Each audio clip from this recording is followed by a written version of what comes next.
And now, FAIRFAX Breakfast Club with your host, Basil Lemba.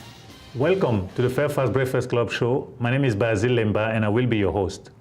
The FAIRFAX Breakfast Club is a weekly program in which we bring you valuable and workable know-how you can use to improve your networking skills and grow your business. We always start the show with a quote. Today's quote is in alignment with our networking principle number 1, the difference between networking and selling. And this is a quote from Jim Rohn. Don't wish things were easier, but wish you were better. With us today in the studio, we have a very special guest, someone whose business is about helping people get better. His name is Jaime Gorman. Hello, Jaime. Hello, Basil. How are you? Good, how are you? Good, good. I'm very glad to have you. Thank you for having me on today. My pleasure. Why don't you introduce yourself to our audience? Tell them you post-star in your company and what you do. Okay. Well, very simply, my name is Jaime Gorman. I help people be better at business. So I love the quote about being better. And so I work with small and medium business owners. And a lot of what I do is just trying to help them figure out what they need to get better and then putting the resources in place to make that happen. Okay. So I figure out I do a lot of business plans, marketing plans, also meeting facilitation, and then I also do education. Meeting facilitation, what does that mean? So one of the main things with businesses is being better is about making better decisions. And so a lot of people, you've been in those meetings where you talk for hours and you walk out and you're like, man, what did we get done? Did we really decide anything? So by coming in and facilitating that, I can work with people before the meeting and kind of see where everybody is, come up with a great agenda, and then work them through that agenda and make sure that when they come out, they have the decisions that they need out of that meeting. Okay. So that's really what our professional meeting facilitation is all about. Okay. Very good. Okay. And I guess I should say the name of my business. We help people be better at business, but the name is Sigma Business Management. Okay. So. Well, do you do training or you just do? I do training. In fact, I have a seminar that I just opened in 2013 called The Business Professional. And what that does is it works with business owners and also employees of businesses who are kind of rolling into that management role. And so I cover business networking, which I know a favorite of yours. But we also cover presentation skills, and we cover a little bit of meeting management, and then developing an online presence, because you know, when we kind of came up and were young in our careers, being online wasn't as important as it is now, right? You really need to have an online presence. So we cover that in a business seminar that I just put together. Okay. How did you get to start this business? How did you get to start your business? Well, you know, it probably started back in the mid-90s. After I got out of the Navy, I was a submarine officer. And my brother and I both got out of the Navy about the same time and started a consulting business. Okay. And it was construction management consulting, and we were kind of working our way through, and it took about 3 years, but we were in business together, and I didn't necessarily like specifically what we were doing at the time, but I loved being in business. And I started my MBA, and I went through my MBA, and I have an engineering background in education, but when I got through the MBA, I got to the marketing, and I really enjoyed the marketing because it was kind of one big engineering problem. You have this need and all these different options, and you figure out how to get them there. Okay. So that kind of started me the path, and I loved working with small, medium businesses. So I had a couple other jobs. I was in telecommunications sales for a number of years, and then in 2008, I decided to quit my job and start a business, right? So November 2008, we all know what was happening then. So my timing isn't great, but it was a great opportunity to start working with those business owners. Okay, very good, very good. And I know you're a member of Prince William Chamber of Commerce. Yes, Prince William Chamber of Commerce has been, in fact, I joined the Prince William Chamber of Commerce before I even quit my job. So I had the business set up, and I went in and saw Debbie Jones there and joined the chamber. Is one of the first things I did, and haven't regretted that a bit. Okay. That's a very good chamber. Yes. Very good chamber. Absolutely. Yes. Now let me ask you this, what is your biggest success? What would you consider your biggest success in life? My biggest success in life is that my kids are starting to become successful. So, you know, you kind of look at what you've done or what I've done, and you know, I have successes here and there, made money here and there, but what I'm probably most proud of right now is the fact that I have 2 older girls that are in college. My oldest is currently at a co-op in New York City working with Ernst & Young, and she's really developing that career. And of course, you've met my daughter Alyssa, who helps me on our TV show as a producer. And so she's a film major here locally at George Mason University. And then my other two, they come to the trade shows. Actually, you've met Erin as well. She helped me out at the trade show. And so just watching those, watching them grow and grow up to be responsible young adults has been probably the most satisfying thing so far. Okay. So. Excellent. And what would you consider the biggest challenge? The biggest challenge, I'll tell you what, being a small business owner is tough. You know, there's a lot of roller coaster up and down, and you know, where's that next job coming from? And so I've lived that, I see that every day, and in getting to those plateaus and kind of getting yourself up over them, it's a very, very tough on a daily basis to do that. And so I understand that, and that's why I really enjoy helping small and medium business owners, you know, kind of figure out what's causing those obstacles and getting them up over those obstacles. Okay, very good. So, excellent. yes. Now, tell us about the plan. Before we all started, you had a plan with 5 different sections in helping business owners. Yeah, so one of the things I do is, of course, helping business owners develop a plan. How are they going to move forward? And when I think through it, a lot of people, they get bogged down by the business plan. They buy a book or something, and they have all this list of stuff that they need to do.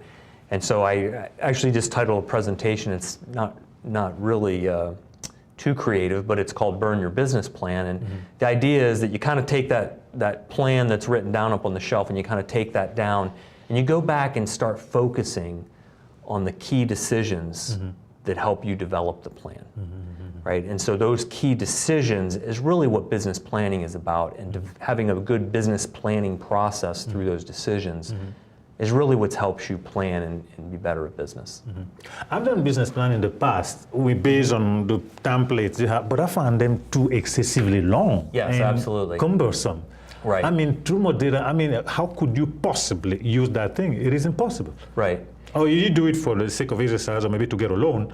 But once you get a loan, you throw that away. Well, and the fact is that's exactly right. And you know, when you get bigger, or if you're presenting to investors or presenting to a bank, you know, you need some specific things in there. But just from a picture of, you know, what daily decisions do I need to make, and what do I need to tell my managers, my employees, my partners, what I'm thinking as far as where the business plan goes. And so I break it down into 5, I guess, what I call core decisions. And the first 3 are strategic. I think it's very important that every business knows what their exit strategy is. And you tell some people that are just starting, and you start talking about exit strategies, and they're like, wait a second, I haven't even started this business yet. But you have to start with exit You have strategy. to, right? Because, Absolutely. you know, if your business is, hey, I want to grow this business and sell it, then you've got to be all about revenue. You've got to be about market share. That's going to add value to your business. If you're just about, hey, I want to develop this, I want to, you know, be my own business person, I have some administrative assistant, but, you know, I'm going to grow it and do what I need to do, then you're probably more about profitability. You know, pull the cash out of the company, you invest that in your retirement plan, so it's a totally different model depending on your exit strategy, right? And then I talk, of course, about your market position, right? Your market position tells you how big do I want to be? What types of products do I need? Who's my major audience? And what is that value that I satisfy in the marketplace? You know, where do I fill that gap in the marketplace? So that's kind of the second strategic, and then the third strategic is about your business model, right? We talk about the exit strategy, right? And if that exit strategy needs revenue growth, then your business model has to be marketing specific. It has to have an organization that's going to grow and scale with that growth. And so those types of things, you know, your business model then talks about what specific products you provide, who your specific audiences are. And so those are the 3 strategic: your exit strategy, you know, your market position, and your business model. And then I go into, you know, what are more of the tactical decisions, right? And those are the annual ones, your business goals. What am I going to accomplish this year in support of those strategic goals? And then your budget, you know, the financial decisions of, how am I going to budget this and enable my managers and my people to make decisions within their budget? So that's kind of the whole process, and kind of how I walk people through their business plan. And quite frankly, at the end, it could be a couple pages. or it could be 30 pages, depending on how deep they get into it. Which not only a multi-billion dollar organization is going to be 2 pages, that's understandable. Yeah. But it at least is trim it down to exact precise, because some of those are pages. Even if the template itself is like 30 pages long. I mean, if you just want to sell ice cream at the corner of the street, you don't need 30 pages necessarily. You don't need org charts, and you don't need heavy analysis into what your corporate strategy. Yeah, I mean, so really, and I tell people to be practical with it. Work through those decisions. But if you have one product with not a very big market and it's just you, you have a business page that's 1, maybe 2 pages long. Most of the ones, what makes them a little bit longer is when people have multiple products and multiple services, and you have to start breaking out and figure out how you're going to sell each of those products. That's when it starts getting a little bit longer. But start small, and then you can always kind of build into it. And more because, to me, you're right, and also because it's something, are you going to use, or are you just doing it for the mental exercise? Right. If you're going to use it, then it has to be usable. It got to be practical. Or 30 pages on a small mom and pop. Right. Well, and my basic premise is that most small and medium businesses are not realistically going to pull their business plan off the shelf and look at it every month. I'm sorry, I've said it, it's out in the open, but it's just not going to happen. It ain't going to happen. Right, and that's why I focus on the process. They will sit down and they will think through an exit strategy. They will think about market position. They do talk about that at lunch and at meetings and when they talk to each other about the business. And so getting through that decision process, then the business plan just kind of becomes a record of that, so that that you can use, so that if you're coming on new to our company or you're a manager in our company, I have something to give you. You can look at it and you can kind of see where our heads are as owners, because we've thought through that process. Okay. So that makes sense. Yeah. Makes sense. I hope so. I hope it makes sense. It makes sense, definitely. Now, I would like to talk a little bit about networking. I know that you came to our show we have on December. Yeah. And tell us your experience. You had a live show even that day. Yeah, so a little bit of a background. Back in September, it's actually part of marketing for our business, and just because I like to talk to people about business. My daughter Alyssa, who's a film major, we started a live streaming online TV show in our office called Be Better at Business TV. And similar to yours, I get business people in, and I try to focus them on how to help our audience be better at business. Gotcha. So a lot of them are business professionals, accountants, marketers, those types of people. So what I thought would be fun is, especially because you were doing it on a Friday, and we broadcast on Friday, is that for our booth we set up and broadcast live from the Business Expo in Herndon, right? And so we had our booth set up and we had the camera and we brought in people. I had, I think, 5 guests that day, and a couple were prepared and a couple I just pulled out of the audience and set them up there, including you, right? And so we broadcast live from the show, and it was a really neat experience. We learned a lot, and then, of course, from that video, we're able to take that for the people who are our guests, and we can cut it into segments so they can use it for their own marketing and their YouTube and that type of thing. But it was a great experience being at the show. Yeah, it was good. I think it added to the show, and it was definitely a great show. Well, the good thing was our placement was right by the food line, right? So, people were kind of backing up at the food line, and what I told them is, I said, I have a couple people that I sent up in the food line to kind of slow things down so that I could talk to everybody as they were in the line, and I could just go out and grab them. So that was kind of a neat, you don't hear that at the trade show presentations that people do. You went well. We have Doc Walker there as the guest speaker, and Jane Fox as the MC. And in fact, we're doing it again there on May 17th. Great. Yeah. We're going to just expand it because we happened to, it was a bit cramped. Yes. So we expanded now, so you go even on the other side of the building. Well, that'll be great. Yeah. Yeah, actually, Jan Fox, the week after, she came on my show. She came out to Gainesville and was on my show, and what a wonderful guest that Jan is. She brought some props. Oh, really? One was a live lobster. Oh, so really? She walks in our studio. She's, do you have a metal bowl? And I'm like, yeah, okay, here's a metal bowl. And she pulls out of her bag a live lobster and puts it in the bowl. And I was asking her, and we were talking about getting on TV and those types of things. And she used it as one of her props that she sent somebody a live lobster so that to get their attention, and it worked. So got my attention too. So, never a dull moment there. She's a wild woman. Yes. But that was great. Oh, yeah, that's fantastic. So we have that, that expo. We also have the breakfast event, which Right. we mentioned, which you got an opportunity to attend.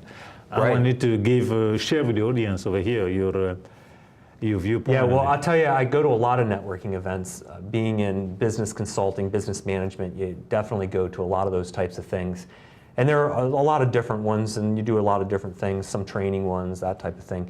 What I really appreciated about yours is the agenda really gets you involved. Mm-hmm. And I think I ended up telling the group what I do probably 2 or 3 times. Mm-hmm. Because of the exercises. And then when you sit up and kind of do the speed networking thing and you have to go through, so you end up meeting everyone. If you're a visitor, you meet everyone. And the other thing I appreciated was just that I knew about everybody. By the time we left, I really felt like I knew everybody. And that's unusual for a networking event. You know, a lot of times, even if they get up and they talk once, to try and remember all that, you're kind of right, and then you don't get a chance to talk to them after. That's right. So I really appreciated how you worked through that agenda. That was a great way to do it. Yeah, we designed it that way because actually it was based on all the past experience. Because when I got here 10 to 12 years ago, I did not know anybody. Right. So as I mentioned, and then I went to all the different networking events. But I was telling somebody yesterday night, in looking deep into it, made sense because the person who started the event has his agenda. Right. He's executing his agenda. But that may not necessarily match That's right. the plan of the guest. Yeah. So that's what was, I vividly remember when going to a networking event, a luncheon, I paid $125. Right. Which is fine, I don't have a problem with that. But then at the end, all I have is 3 business cards in my hand. Well, I left with a lot more than that. Well, the place was packed, you couldn't move. By the time you tried to make it, you couldn't, and then the bell goes, that means sit down. You have the meal, and the other people know themselves talk, and then you end up, that's where it hit me that something's wrong. Right. And that's why we create the event. But also, truly, we want people to announce their name in a place that's totally, completely calm so people know. And also because we might be at a networking event, I'm talking to this guy and you're standing next to me. You may be my best customer, but because the intro, the connection was never made, Right. I'll walk back out and missing that connection. Well, and I'll tell you, a couple years ago, I was actually at the Prince William Chamber. I was at one of their lunch and learns, and it was on networking. And the people up there that were presenting, they were like true networkers. You know, there are people that could go into a room where they know nobody and just come out with a dozen business cards. And there was about 25 people in the room, and there was about 6 or 7 of them that were just, yeah, you know, you're right, great to go. They were the other networkers. The other 18 people were just sitting there scared to death at the thought of approaching someone. So out of that, I developed a workshop. I call it Business Networking for the Non-Networker. And what I do in this workshop is I talk through, because I'm not somebody who will go in and work that room. I had to learn some different techniques and some things that I would have to do to force me out of my comfort zone. And you're not really networking until you're out of your comfort zone, right? And so, you know, I go through where, you know, it's much easier to meet people in a small setting or a training setting, right? Where there's an agenda and you kind of do that. So there's a couple ways, and so I have like a, you know, you start small and build big. So you go in and you meet people when you're in the small setting, but then when you're in the big setting, you may go and just kind of build that relationship. So the pressure's off to go meet a whole bunch of new people, and so you just kind of build. But it's all the same thing as you talk about. It's about that relationship building over time. And that it's probably unlikely that the first time I meet you, I'm just going to turn around and sell you on whatever I have. I'm just not that good a salesperson, okay? Well, But what's more likely is that you know somebody that is going to be more interested in what I have to sell. So by building that relationship and making sure you know how I can help your people, you know, that's going to help me in the end with a networking perspective. absolutely. And also let's keep in mind that people buy from people they know. Absolutely. You know, you barely know, how do I know that I'm putting my money in the right place? That I have to, you have to, familiarity, I guess that's the key word. You got to be familiar, know what it is before you do anything. Yeah, and in fact, you want to, right? You want to buy from somebody you know. So I love being in the local community now because I can go to a store and it's likely that I know the manager or somebody that's working there. And it helps me. I want to go in there because I know that person and it just makes me feel good to buy from somebody I know. So it's really important to build those relationships. You're absolutely right. I think there's another mechanism even that takes place, which is that I've said, for example, when you're introduced to somebody, generally the sale takes place like this. Right. A referral or connection by a third party, make it go just like this. I think there's a mechanism that takes place in that if I introduce you to Bill here is going to do a best thing service to you because there's a check and balance system in play. Because if I bring it to him and he does not do a good job, he knows I'm going to hear from you. So the pressure is... Yeah, and so, the pressure's on you because I get uncomfortable referring some people, right? I want to refer somebody because like you said, if they don't do well, it reflects bad on me and that drives me nuts. So. Yeah, absolutely. But if that referral is made, then at least, if not, because if I meet you, let's say, if I meet you and then I provide you service, it may not go well, you're not happy with it, oh well. But if you were introduced to me by somebody else, now I have the pressure of making sure the job is good to make the guy look good and make sure I do a good job of it. But outside of the referral, you still want to know that this is somebody. And once you know somebody, I think that mechanism of pressure, quote unquote, for lack of a better word, goes in place. Oh, I know Jaime is coming here regularly. We can't afford not giving him a good service. You get what I'm saying? Absolutely. And I guess it comes down to service. Yes. And probably we can say the most dominating companies are the ones who will give the best, very best possible service. Because that's really the guarantee. Because I know you may not know it, but if the job is not good, I may not say a word. But next thing you know, I'll go and shop somebody else. That's absolutely right. You know, somebody was asking me last night, they were interviewing me to be a part of, the local sheriff's office was starting up a Facebook page, and so they were asking me, because I do a lot with social media as well to help clients.